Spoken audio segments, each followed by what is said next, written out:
Do you know your team members' magic? Let's talk about this and how it can help you improve team collaboration and really that experience as an entrepreneur when you delegate something and it doesn't happen the way that you hope it would. Things aren't getting done as effectively as you would like.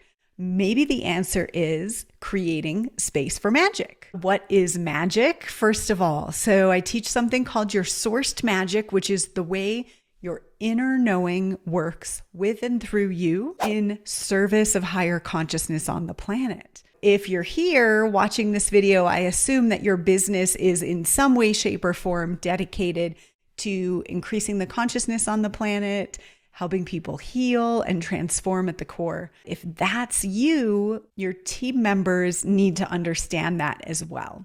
Guess what? You're not the only one on your team who's magical. You have magical people in your field as well, and they want to support you. For some of us, I know for me, there has been some deep inner work that needs to happen to be willing to be supported and seen and loved by your team who wants to do right by you. So that's the first thing. But what if you really could understand the magic of each person on your team? What if you could screen potential team members for magic? And what if you could delegate, not to a person to cross off the to-do list, but delegate magically? So let's explore that. First, I want to let you know that this is possible.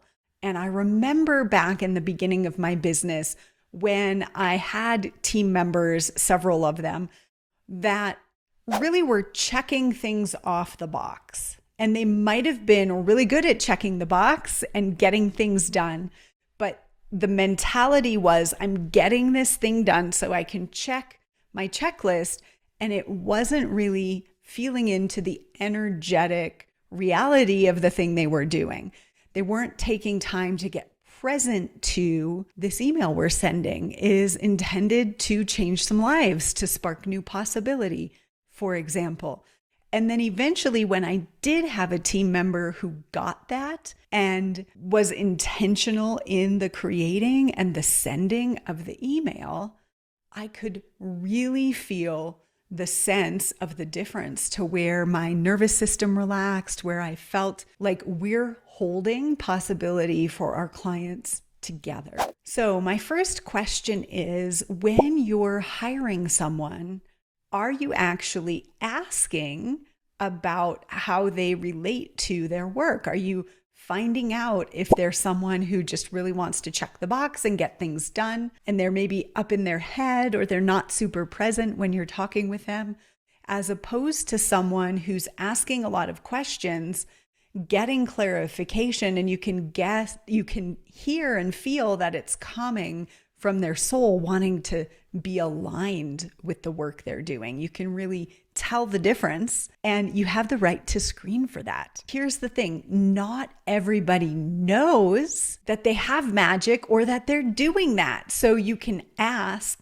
but they may not consciously know, but they may be unconsciously competent at tending to the energy of the work they're doing. Or they may say, yes, I totally believe in that, but they're not actually doing it in practice. So you want to really look and help bring that forward. Some people will be doing it and they won't be telling you that they're doing it. There's a lot more closeted woo people out there than you may think. I am working currently with a Facebook ad agency helping me test some messaging for something. The woman that I'm working with came to the call one day. She knows what I do and what we do, and said, oh yeah, I was doing an energetic clearing on the funnel this morning, and I just smiled so big because she was doing that from her own magic as a way of working. And what was so fascinating is I had spent time tuning in to the funnel with my magic and feeling the energy of, what it wants to be.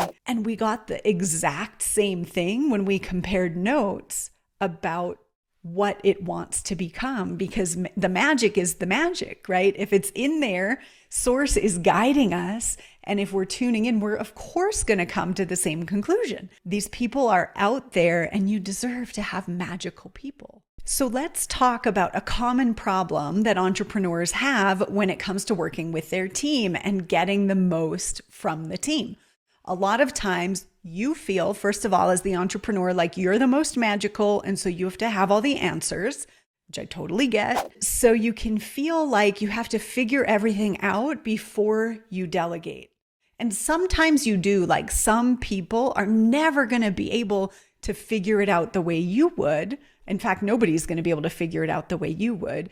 And so sometimes you do need to take your magic to it and get the clarity and assign the task really specifically, even though you still want them to be energetically conscious about it. But what if, imagine this, you know the problem that you want to solve or the result that you're looking for, and you have it really clearly defined, and you can say to someone on your team, hey, here's what I need. Will you put your magic on that? What? Will you put your magic on that? Give them some time and space to do however their magic works, which obviously you would know how their magic works if you're going to trust them enough to do that. But let them tune in and connect with source and uncover and unfold what wants to be within that project or that task, and come back to you having come from a place of magic.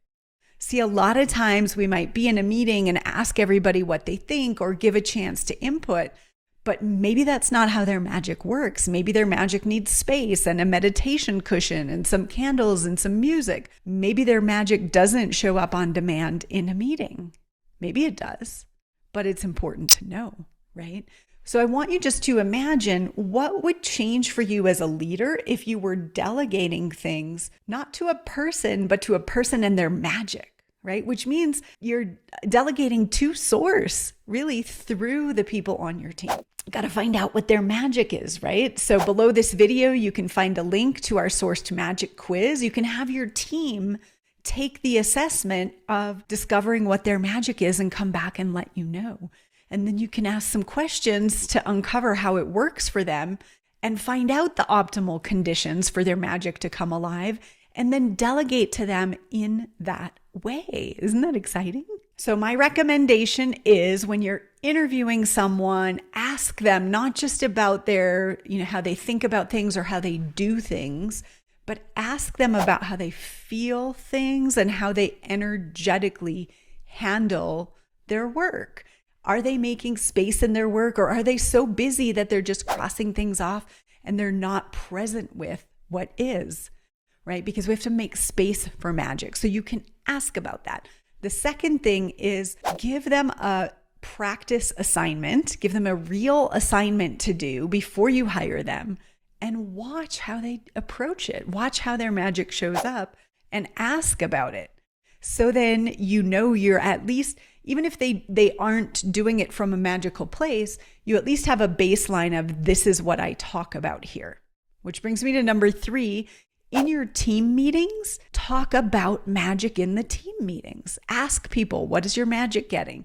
Say, when I tune in, here's what I'm getting. So by demonstration, others are able to do that as well. And then of course, number 4, go have them take our magic quiz, because have your team take the magic quiz, have a meeting where you talk about your magic, and then let me know how it goes and what you discover. This is a new topic for me. I've been practicing it in my own team, and it's interesting to be recording this because I'm in the midst of a bunch of changes on my team right now, because my magic has shifted and the way that I'm being called to work and express in my magic is different than it was a few years ago.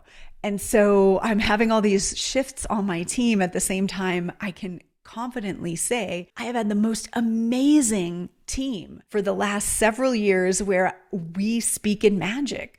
And we honor one another's magic and we delegate to one another's magic. And it's a really, really beautiful way to lead. So if you go have your team take the assessment, please let me know how it goes, and we'll see you in the next video.